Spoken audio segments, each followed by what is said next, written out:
खास मुलाकात में आप सभी का इस्तकबाल है। मैं हूं खुर्शीद रब्बानी और मेरे साथ जो शख्सियत हैं वो सियासत में एक नई तरह की शुरुआत कर रहे हैं। ख़ास तौर से दलित मुस्लिम जो एकता है, सियासी एकता, उसके लिए नए सिरे से कोशिश कर रहे हैं। मेंबर पार्लियामेंट हैं और बहुत जुझारू लीडर हैं, यंग लीडर हैं और बड़ी मजबूती के साथ ख़ास तौर से दलितों के और मुसलमानों के हुकूक की आवाज़ उठाते हैं, पार्लियामेंट में भी और पार्लियामेंट के बाहर भी। चंद्रशेखर आज़ाद साहब इस वक्त हमारे साथ हैं। आपका इस्तकबाल है, कैसे हैं आप? बहुत धन्यवाद, शुक्रिया आपका। क्या कहेंगे, बहुत मतलब ढीली ढीली सी आवाज आ रही है, क्या वजह है? जो दिल्ली का जो प्रदूषण है उसका असर है या जो मुल्क के अंदर जो सियासी प्रदूषण और नफरत की जो हवा चल रही है उसका असर है? ये भाईचारे का असर है। अगर सामने उसी सोच का व्यक्ति बैठा होता तो जवाब ऐसा ही होता। अब जो सामने बैठा है वो सोच का नहीं है, तो ये भाव अच्छे हैं जी। अगर कोई नफरत फैलाने वाला पत्रकार बैठा होता तो शायद उसे मेरी एक एक सेकंड का एहसास होता। रही बात दिल्ली के प्रदूषण की, ये चिंतनीय है, इसको इग्नोर नहीं किया जाता क्योंकि लोगों की जान का सवाल है। और माहौल की बात है तो इस माहौल का सामना इस हल्के आवाज से नहीं हो सकता, उसका सामना करना हम लोग जानते हैं। और पार्लियामेंट हो या सड़क, उसका मुकाबला हम उसी आवाज में करते हैं जिस आवाज में बहरों को सुनाना पड़ता है। शहीद आजम सरदार भगत सिंह ने कहा था कि बहरों को सुनाने के लिए धमाकों की जरूरत होती है, तो लगातार हम लोग को काम करते रहते हैं। सबसे बड़ा मसला आज के समय में संभल का है। 24 को हुआ था, 25 को मैं संभल जा रहा था। वो अलग बात है, एडमिनिस्ट्रेशन, पुलिस सरकार की इतनी चहीती है कि वो सरकार के रुख पे किसी को गोली भी मार सकती है, झूठे मुकदमा लगाकर जेल भी भेज सकती है, तो वो अपना काम कर रही है, हम अपनी ड्यूटी कर रहे हैं। रोका गया आपको, मतलब आपका वो दर्द भी दिख रहा था चेहरे पर भी और आपने कोशिश बहुत की। वैसी कोशिश जो है अब राहुल गांधी भी कर रहे थे जाने की, वो सब लोग, मगर रोक दिया गया। ऐसा क्या है, क्यों नहीं जाने दिया जा रहा? राहुल गांधी ने तो ये भी कहा मैं अकेला जाना चाह रहा हूं। मैं, आप भी अकेले जाने के लिए तैयार थे। चिंतनीय है, रोज नई नई खुलासे हो रहे हैं। न्यायिक आयोग भी गया, एसआईटी की रिपोर्ट्स भी कुछ आई हैं। जिस तरह के हालात हैं और जिस तरह एडमिनिस्ट्रेशन और पुलिस का रवैया है, उसके बाद पुलिस और एडमिनिस्ट्रेशन पे भरोसा करना जनता के लिए कठिन है। और जनता नहीं, सिर्फ ये संभल की जनता के लिए नहीं कह रहा, उत्तर प्रदेश के नहीं, देश भर की जनता के लिए कठिन है। उनके द्वारा कहे गए किसी सच को भी जनता आसानी से भरोसा नहीं करेगी। तो बार बार चिंता ये होती है कि ऐसा क्या है जिसको छिपाया जा रहा है, ऐसा क्या है। जैसे जख्म जो हैं कुछ समय बाद भर जाते हैं, मुझे लगता है जख्म ज्यादा गहरे हैं। और जो भी जाएगा, अगर वो राजनीति से परे होकर उन जख्मों को सुनेगा तो शायद अपनी पुरजोर कोशिश करेगा इस जुल्म के खिलाफ न्याय की लड़ाई मजबूत हो। तो इसलिए जो लोग वहां पीड़ा रखते हैं उनको जाने से रोका जा रहा है। अगर मैं अपने किरदार की बात करूं, अगर मैं जाने पे आता जी तो चला ही जाता, लेकिन क्योंकि सिचुएशन अच्छी नहीं है, माहौल और ज्यादा खराब ना हो जाए उस कंडीशन में, और उसकी जिम्मेदारी आपके ऊपर ना डाल दी जाए। उस कंडीशन में जैसा हमेशा होता है जी, जो पीड़ित होता है वही दोषी होता है। ऐसी स्थिति ना बने और हमारे लोगों को नुकसान ना उठाना पड़े, इसलिए अपने दिल के जख्मों को सिल के बैठा हूं। ये बड़ी अहम बात आपने की कि जो पीड़ित है उसी को कसूरवार ठहराया जा रहा है। और अब तो नया कनेक्शन भी डाल दिया, पाकिस्तान का मैं कनेक्शन डाल आपके दिया, सामने 9 गवाह mm बैठा की। हूं। जी, मैं सहारनपुर की घटना में निर्दोष था, सारे आरोप मेरे ऊपर लगाए गए, मेरी उम्र से ज्यादा मुकदमे मेरे खिलाफ किए गए, जेल भेजा गया, हाई कोर्ट ने बेल दी। बेल में ऑर्डर में लिखा कि सब राजनीति प्रेरित है, चंद्रशेखर का कोई दोष नहीं है, इसलिए हम इनको बेल दे रहे हैं। उसके बावजूद मेरे ऊपर नेशनल सिक्योरिटी एक्ट लगा के मुझे 16 महीने जेल में रहने के लिए मजबूर किया। इसलिए कह रहा हूं कि पीड़ित जो है वही दोषी बना दिया जाएगा। यही सरकार है। मैं सरकार के किरदार को, उनकी कार्यशैली को, लोगों को डराने तोड़ने के उनके इरादों को अच्छी तरह समझता हूँ।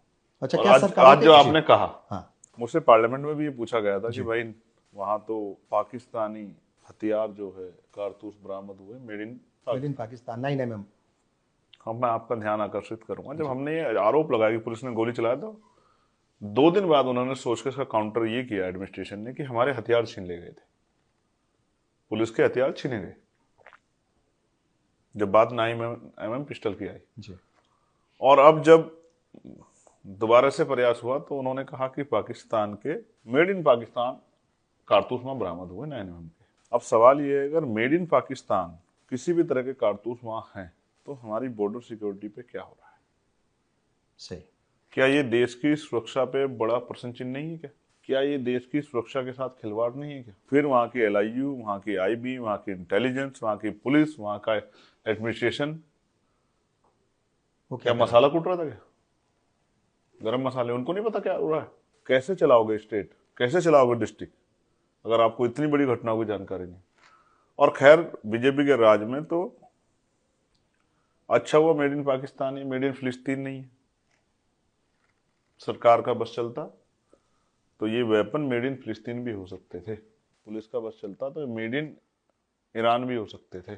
तो यहाँ की सरकार की पहुंच पाकिस्तान तक ही है, तो इसलिए आसान है ये कि पाकिस्तान का नाम ले दो तो फिर सारी चीजें जो है एंगल ही दूर हो जाता है, एंगल बदल जाएगा। और जो मुसलमानों के खिलाफ अगर जो गुस्सा है तो ज्यादा बढ़ेगा वो, फिर अगर कुछ लोगों के दिलों के तो अंदर संपैथी अभी भी थी। हमदर्दी है वो भी खत्म हो जाएगी इसके जरिए। देखो होता क्या है, हम टीवी देखते थे, टेररिस्ट दिखाया ऐसा जाता है, उसकी वेशभूषा ऐसी होती है कि उसको दाढ़ी होती है, उसने सर पे टोपी पहनी होती है, और धार्मिक जो इस्लाम को मानने वाले लोग जिस तरह की अपनी इबादत करते हैं, नमाज पढ़ना या उस तरह का नारा वो करना, तो वो उसको स्ट्रक्चर में उस तरह से फिट करते हैं कि जो जनरल आदमी है, जो बहुत कुछ नहीं जानता, वो उस वेशभूषा को देख के समझता है कि शायद ये टेररिस्ट हो सकता है। बिल्कुल। तो हमने कई तरह से इस देश की सभ्यता पे हमला किया है, और सभ्यता के आधार पे भी उनसे जिनसे राजनीतिक नफा नुकसान है। आज कई जगह से सुनने को मिलता है, महिला कहती है हम देख के डर जाते हैं, इस तरह की वेशभूषा, इस तरह के जो शक्ल जो है ये बनाया गया है। और मीडिया का बड़ा रोल है इसमें। सारी मीडिया नहीं कह सकता, पेड मीडिया का बड़ा रोल है, जिनकी तनख्वाह लाखों रुपए में है, जिनके ऑफिस हम भी जाते हैं, 5 स्टार होटल जैसे हैं, इनके ऑफिस में कई कई हजार कर्मचारी हैं, अब उनको तनख्वाह कहाँ से देंगे? इतनी सुरक्षा तो शायद हम पे भी नहीं जितनी सीनियर पत्रकारों के पास है, या उसके मालिकों के पास, और जितना ऐड उनको मिलता है कई कई सौ करोड़ रुपए का। अब ये इसलिए तो नहीं मिलता कि वो सरकार की बुराई करें। अगर मैं आपको तनख्वाह दूंगा तो इसलिए तो नहीं दूंगा कि आप किसी और का काम करें। सही। मैं अगर आपको कुछ देता हूं तो उसके बदले में कुछ चाहता भी तो हूं आपसे। तो आज की मीडिया का काम यह है कि सरकार के हर झूठ को सच साबित करना, और सरकार की हर कमी को उनकी सफलता बताकर जनता के सामने रखना, ये मीडिया का चरित्र हो गया। इसलिए मीडिया से कोई उम्मीद नहीं है। अच्छा बताइए साहब, ये जो हम देख रहे हैं कि चाहे वो हिमाचल हो जहां कांग्रेस की हुकूमत है, या फिर उत्तराखंड जहां बीजेपी की हुकूमत है, या फिर उत्तर प्रदेश, कोई सा भी सूबा हो, ये हिमाचल का नाम लेना इसलिए ज़रूरी था क्योंकि वहां पर कांग्रेस की एक सेकुलर पार्टी की हुकूमत है जो सेकुलरिज्म का अलंबरदार खुद को कहती है। मगर मुसलमान के हालात जस के तस वैसे के वैसे ही हैं। चाहे वो राजस्थान की बात कर लें, उत्तर प्रदेश की बात कर लें, मध्य प्रदेश की बात कर लें, वजह क्या लगती है? लोग जानना चाहते हैं कि मुसलमानों से पिछले 12-15 साल में या 20-25 साल में ऐसा कौन सा बड़ा गुनाह हो गया, कौन सी बड़ी गलती हो गई, कौन सा कसूर उन्होंने कर दिया, कौन सा गलत कदम उठा लिया कि जिसकी वजह से हर कोई तकरीबन हर कोई उनके खिलाफ आ खड़ा हुआ है। जब मैं सच कहूंगा तो ये बगावत होगी, शायद बहुत सारे लोगों को अच्छा ना लगे। जब सुबह मुझसे पूछा गया कि एक बड़ी पार्टी के बड़े नेता को रोका गया है, आप क्या कहना चाहते हो, तो मैंने उनसे कहा, मैं 5 बार 2022 के समय में 22 और 23 स्टार्ट जी। जालोर राजस्थान गया, या मटकी छूने पे हाँ। इंद्र मेघवाल की हत्या हुई थी। ट्रेन से उतरा, पुलिस ने एयरपोर्ट पर अरेस्ट किया, वापस दूसरे प्लेन से टिकट कराई, जबरन प्लेन में बिठवाया, प्लेन दिल्ली। और हुकूमत थी गहलोत साहब की। मैं पूरी कर दूं बात। जी। फिर मैं दोबारा गया, वहां से पकड़ा, गाड़ी में बिठाया, थाने लाए, ट्रेन में बिठाया, पुलिस के लोग साथ भेजे, दिल्ली। फिर गया, फिर पकड़ा, प्लेन से नहीं जाऊंगा, ट्रेन जाऊंगा, तो गाड़ी में बिठाया, पूरे रास्ते गाड़ी में बीमार आदमी को लेके दिल्ली। फिर गया, और जैसा मैंने कहा अगर जाने पे आ गया तो जाऊंगा, लेकिन उन परिवारों को मुसीबत में नहीं डाल सकता संभल के अपने। तो फिर गया, तो फिर पकड़ा, और फिर दिल्ली लाके छोड़ा। तो मैंने उनसे कहा कि फर्क ये था कि सरकार कांग्रेस की थी। तो जब आप कोई काम करते हो तो आप दूसरे आदमी को मौका देते हो कि वो उसको दोहराए। यानी कि जब पहला दरवाजा आप खोलते हो तो आप फिर कहोगे दूसरे दरवाजे क्यों खुल गए, तो शुरुआत जब आपने की तो फिर आप किसी को कह नहीं सकते। तो हिमाचल में कांग्रेस की सरकार है, और कांग्रेस की सरकार में जिस तरह का सलूक मुसलमानों के साथ वहां हुआ, अगर मैं उस पर सच बोलूंगा तो बड़ी तकलीफ हो जाएगी सेकुलर लोगों को। 2027 के जो यूपी चुनाव है उसमें भी कुछ तकलीफ हो जाएगी? और मैं झूठ बोलूंगा तो मुझे तकलीफ हो जाएगी। तो जिनको तकलीफ होती है हो, सच ये है कि जो माहौल भारतीय जनता पार्टी ने बनाया उसी पिच पे जाके कांग्रेस ने कई बार खेलने का काम किया। 2024 का एकमात्र चुनाव ऐसा चुनाव है जिस चुनाव में बीजेपी को मजबूर किया गया कि वो आके इस देश की जो मंडल की पॉलिटिक्स है उस पर आके अपनी बात रखे, वरना उससे पहले सभी पार्टियों ने जो स्थापित दल थे बीजेपी के पिच पे जाकर खेला और पिट कर आए। जैसे अभी इंडिया की टीम पिटी थी ना हमारी जी, रोज सोचते थे क्योंकि हम इतना प्रेम करते हैं, मीटिंग में होते, मेरे अच्छी तरह याद इलेक्शन चल रहा था तो भी बार बार चेक करते क्या हाल है क्या हाल है। सुबह आउट होकर बैठ जाते, कभी 100 पे, कभी 125 पे, कभी 160 पे, और दूसरी टीम 300-400 की लीड लेती। तो जब हम उनकी पिच पे जाके खेलते हैं तो फिर हम पिट के आते हैं, जब हम पे कोई स्ट्रेटेजी नहीं होती, कोई पॉलिसी नहीं होती। अब आके पहली बार मंडल की पॉलिटिक्स जिसपे हम लोग लंबे समय से बहुजन आइडियोलॉजी पे काम कर रहे हैं, जिसके विषय है जातिगत जनगणना, जिसके विषय है सामाजिक न्याय, जिसका विषय आरक्षण, जिसका विषय है सरकारी नौकरी, जिसका विषय है कमजोरों पे हिंसा, जिसका विषय जातिगत गैर बराबरी, जिसका विषय है सामाजिक न्याय, और उसमें भी इन वर्गों की भागीदारी, इस पे आके जब खेले तो भारतीय जनता पार्टी को परेशानी खड़ी हुई और एक अच्छा रिजल्ट आया। लेकिन जैसे चुनाव खत्म हुआ तो फिर आप वहीं चले गए। मगर हरियाणा और जो महाराष्ट्र के जो रिजल्ट्स आए हैं, क्या लगता है वो जो फॉर्मूला था वो यहाँ फिट नहीं बैठ पाया, काम नहीं किया उस फॉर्मूले ने? तो मैंने कहा कि जब 2024 का चुनाव खत्म हुआ जी। तो फिर अपनी उस पे चले गए पिच पे, फिर वही उसी पिच पे जाके खेले। वही क्या मतलब, क्योंकि वही अडानी? बड़ा हौसला चाहिए। देखो अडानी, देखो आपको मुझे सुनेंगे लोग एक बार, 20 बार फोन पलटेंगे तो उनके सामने मेन स्ट्रीम मीडिया के 20 चैनल आएंगे। सही। और जो पूरे दिन हिंदू मुसलमान मंदिर मस्जिद चला रहे हैं, तो जो दिखेगा वही बिकेगा। जितनी बार ये बात सामने जाएगी उतनी बार लोगों के दिमाग में, जहन में ये बात पुख्ता होगी कि देश में क्या चल रहा है, क्योंकि मीडिया ही चलाती है, मीडिया ही दिखाती है, मीडिया ही आदमी को, अच्छे खासे निर्दोष व्यक्ति को विलन बना देती है। मीडिया ट्रायल है, और बहुत बड़े विलन को साधु बनाती है मीडिया ही। सही। तो इसलिए उस पिच पे शायद उनके सलाहकारों ने कहा होगा कि पिच ठीक पिच नहीं। तो 2024 के जो परिणाम होने थे हो गए। अब आप इस पिच पे मत जाओ, तो फिर दूसरी पिच पे चले गए, दूसरी पिच पे गए। अब आपने अडानी के लिए कहा, अडानी पे मैं बहुत जोर जोर से बोल सकता हूं, और मेरा बस चले तो अडानी के घर के बाहर जाकर धरना कर लूं। लेकिन मुझे ये बताओ, जिस देश में जितने परसेंट वोट लेके गवर्नमेंट एब्सोल्यूट मेजोरिटी की सरकार बनाती है, उसके लगभग लोग वोट ही नहीं करते उतने परसेंट। जैसे उदाहरण के तौर पे इस बार लगभग 65% पोलिंग हुआ जी। और 35-36% वोट बीजेपी को मिला, और ओवरऑल जो पोलिंग हुआ वो 62-65 के लगभग हुआ जी। तो 35% लोगों ने तो वोट ही नहीं किया। जिन 35% लोगों ने वोट नहीं किया, ये कौन लोग हैं? और अगर ये पोल करते 99-98% पोल होता तो परिणाम क्या होते? तो मैं इसलिए कह रहा हूं ये बात आपसे, ये जो पिच है भारतीय जनता पार्टी की, धर्म की पिच, जहां आप इस पे जाओगे वहां आप बीजेपी से मार खाकर आओगे, और मार भी ऐसी वैसी नहीं, तगड़ी, जैसी मध्य प्रदेश में खाई थी, जैसी हरियाणा में खाई थी, और महाराष्ट्र में भी और जैसी महाराष्ट्र में खाई। बिल्कुल। एक चीज इस पे मुझे कहनी है, आज मैं गिड़गिड़ा के नहीं कहूंगा कि सबको अलायंस में लेना चाहिए, करना चाहिए, वो फैसले उनके। हम बाबा साहब अम्बेडकर को मानने वाले लोग हैं, मानव काशीराम साहब, उनको किसी ने रास्ता नहीं दिया, उन्होंने अपने रास्ते स्वयं बनाए। जब हम लोकसभा का चुनाव लड़ रहे थे, हमें हराने के लिए एडी चोटी का जोर विपक्ष और सत्ता पक्ष के दोनों लोगों ने लगाया। उस दिन हमें बात समझ आई, कोई किसी को, जैसे गुरु गोविंद सिंह जी ने कहा, कोई किसी को राज ना दियो, कोई किसी को ताज ना दियो, जो लियो साढ़े निजबल लियो, जिसमें दम होगा वो अपने आप देगा, कोई किसी को देगा नहीं। आज अगर हम पार्लियामेंट में हैं तो अपने लोकसभा क्षेत्र की जनता, महान जनता के आशीर्वाद से, और भीम आर्मी आजाद समाज पार्टी के नेताओं के संघर्ष से, और हमारे कमजोर वर्ग के एक एक पैसे की कमाई से, किसी नेता की दया पे नहीं। तो इसलिए मैं बात आपसे कह रहा हूं, मैं ये नहीं कहूंगा कि भाई हमें भी लेते उसे भी लेते, जिसका मन हो वो जैसे मर्जी चुनाव लड़े, लोकतंत्र में सबका अधिकार। लेकिन ये गिड़गिड़ाना बंद करें, इसकी वजह से हार गए, उसकी वजह से हार गए, फलाने की वजह से हार गए, ये सब ठीक नहीं है। अक्सर तो वो AIMIM या ओवैसी के ऊपर जो है वो ठीकरा फोड़ा जाता है। मैं किसी के ऊपर नहीं फोड़ रहा कि भाई वो बी पार्टी है और ये।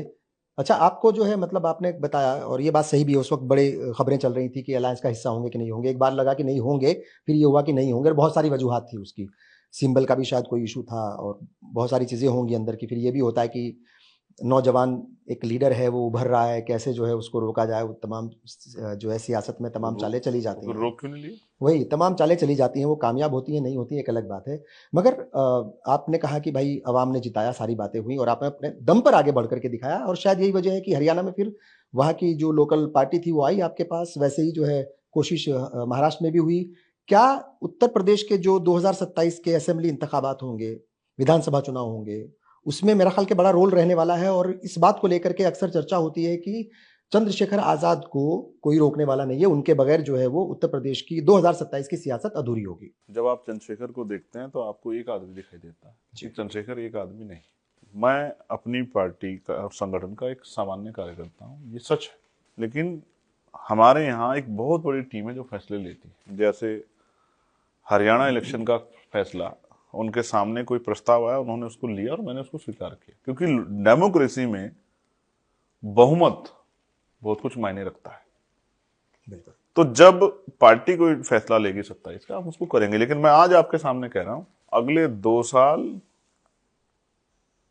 क्योंकि मुकाबला हमारा भारतीय जनता पार्टी से है, न कांग्रेस सत्ता में, न सपा सत्ता में, न कोई और पार्टी सत्ता में है, तो हम इतनी मेहनत करेंगे कि आजाद समाज पार्टी अपने बलबूते भारतीय जनता पार्टी को पछाड़ सकती है। जिन वोटर्स के लिए हम लोग ज्यादा मेहनत कर रहे हैं, किसान, मजदूर, नौजवान, महिलाएं, पढ़े लिखे, बेरोजगार युवा, वो सभी जाति धर्मों के, उसमें भी अलग से SC ST OBC और मुस्लिम समाज के लिए, जैन, बौद्ध, सिख, ईसाई, इन वर्गों के लिए जिस तरह से धरातल पे हम लोग काम कर रहे हैं, उसका फायदा 27 में हमें मिलेगा, ऐसा मेरा भरोसा है।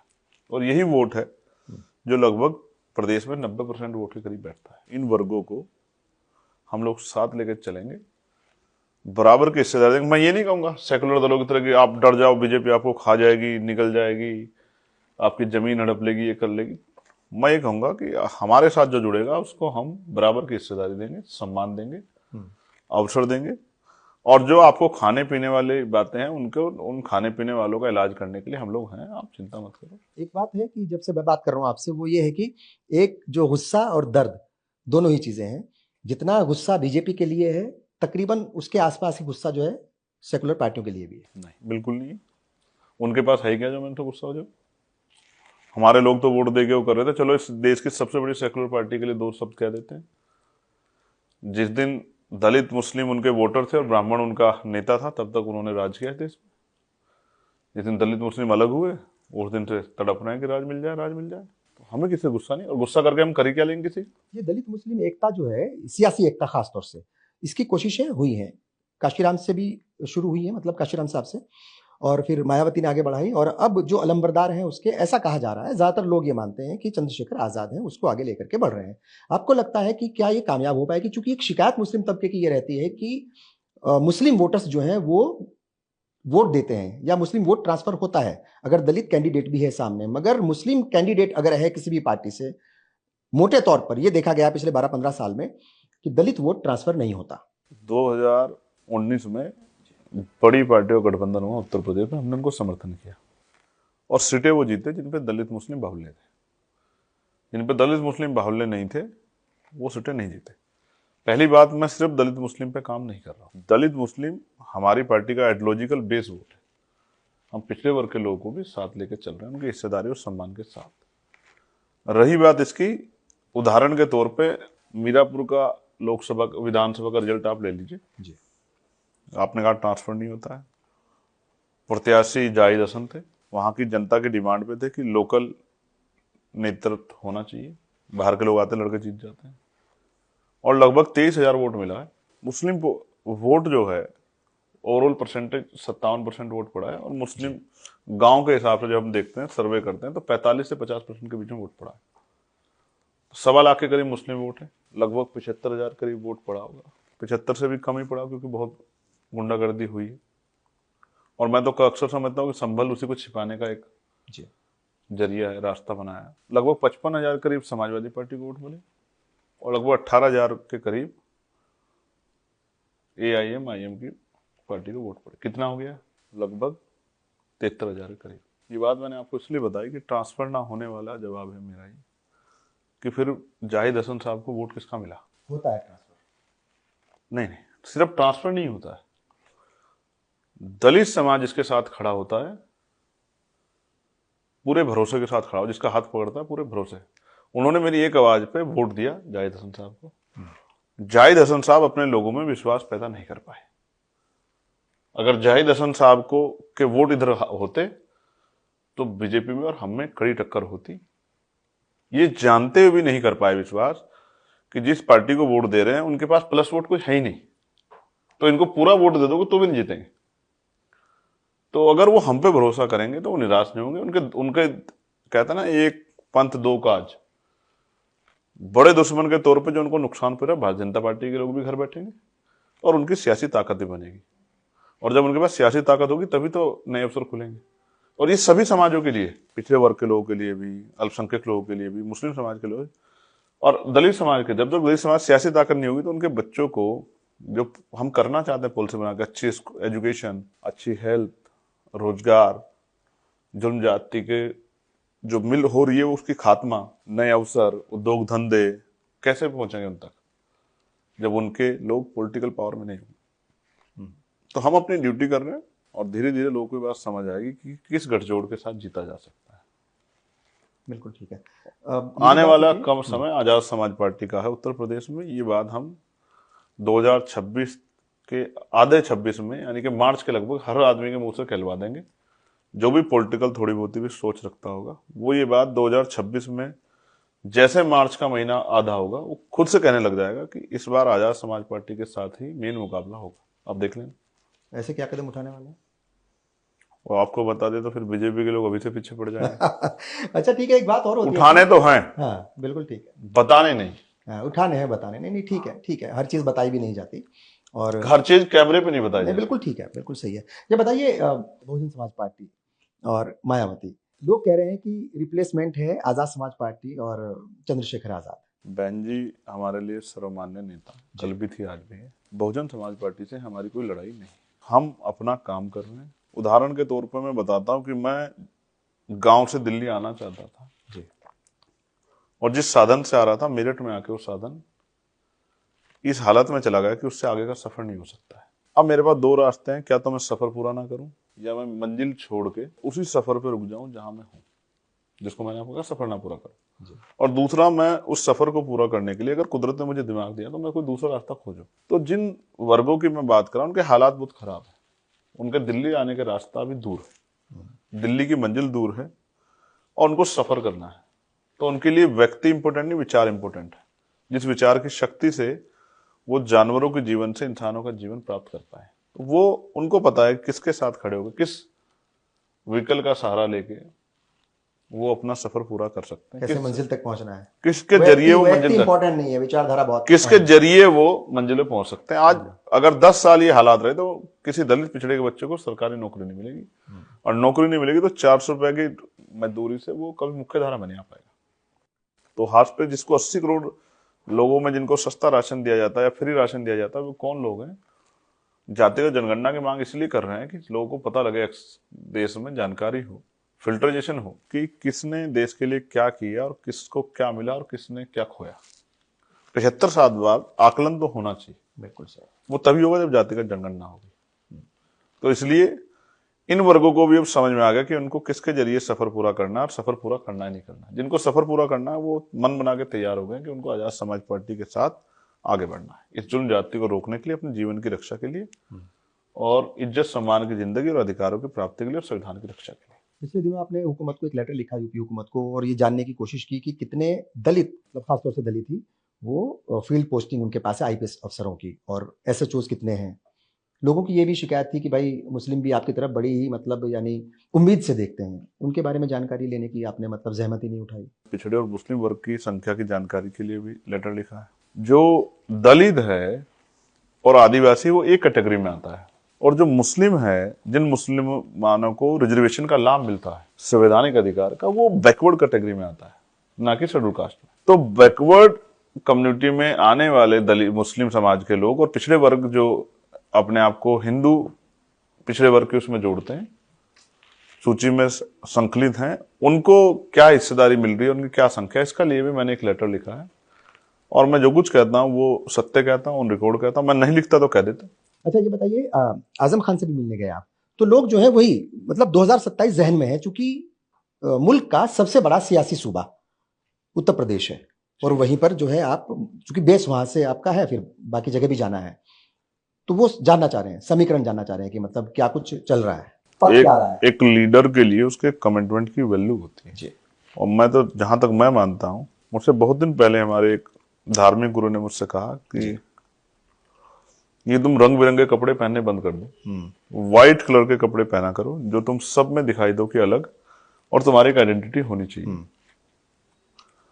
उस दिन मेरे पास लगभग 20 शर्टें होंगी अन्य अन्य कलर की।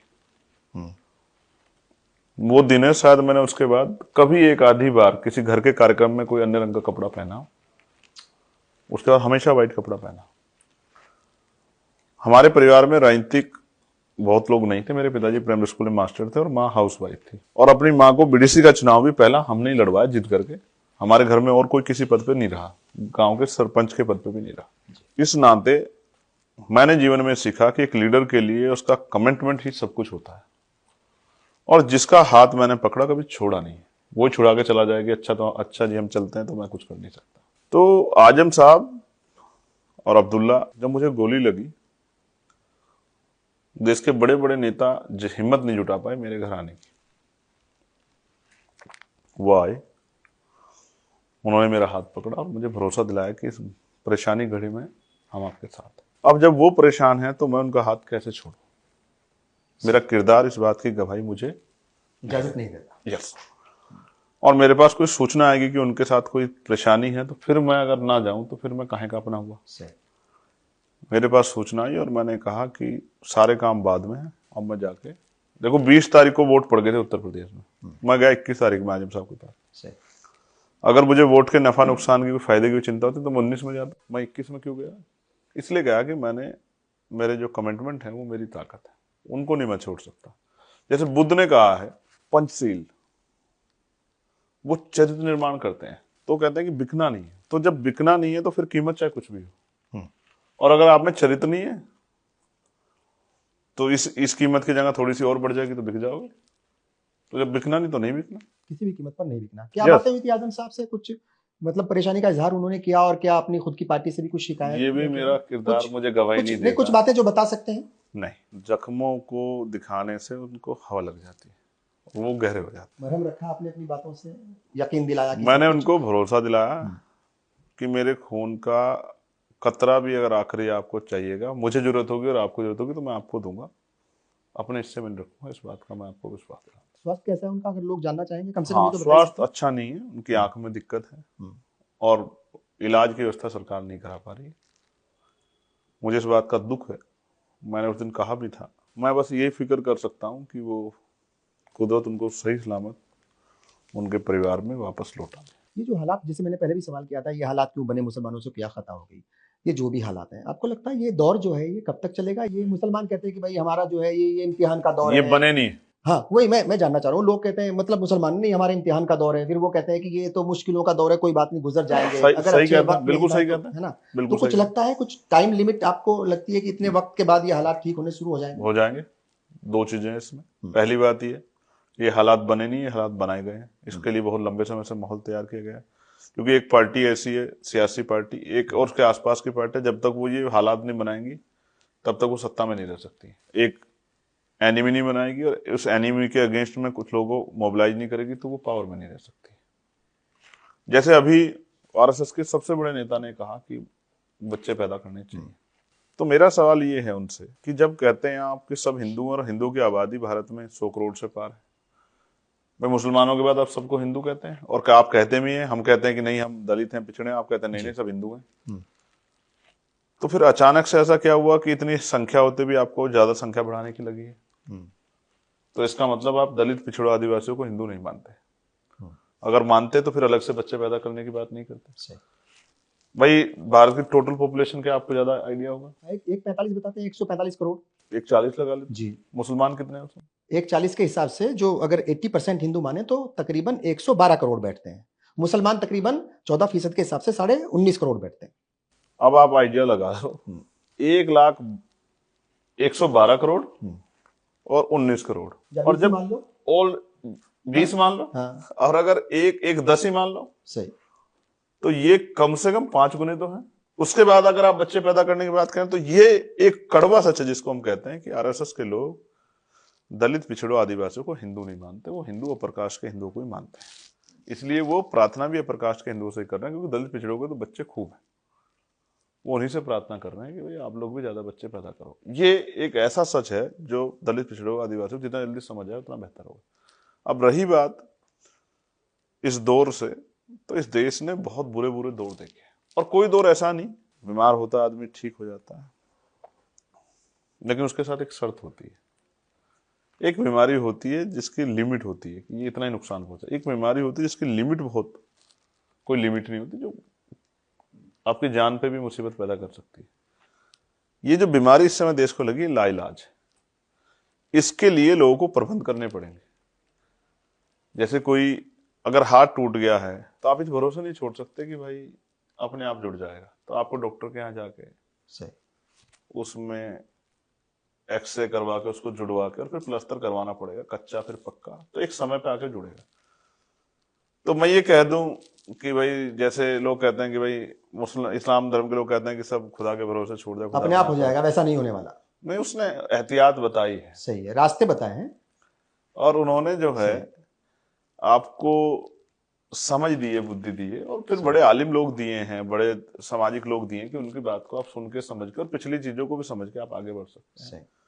ये सभी के लिए, हर धर्म के लिए। तो आपको रास्ते तो हैं, किरदार भी हैं, बस आपको पहचान कर उनके साथ खड़ा होना है, दौर खत्म ठीक हो जाए।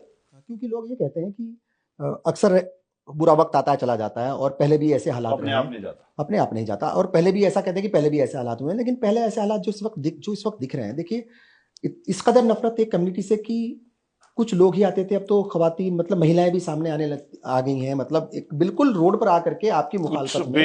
ये वो दौर है जी, जो बड़ा खतरनाक है, और हमें इसका सामना हिम्मत से करना पड़ेगा। जब हम हिम्मत से सामना करेंगे और उस तरह के वो बनाएंगे, जैसे नगीना ने एक सबक दिया है उत्तर प्रदेश को जी, कि अगर इस समीकरण पे आप लोग काम करो, किसान, दलित, मुसलमान, पिछड़े जुड़ जाओ, तो भाजपा आपसे कई लाख वोट पीछे रहेगी।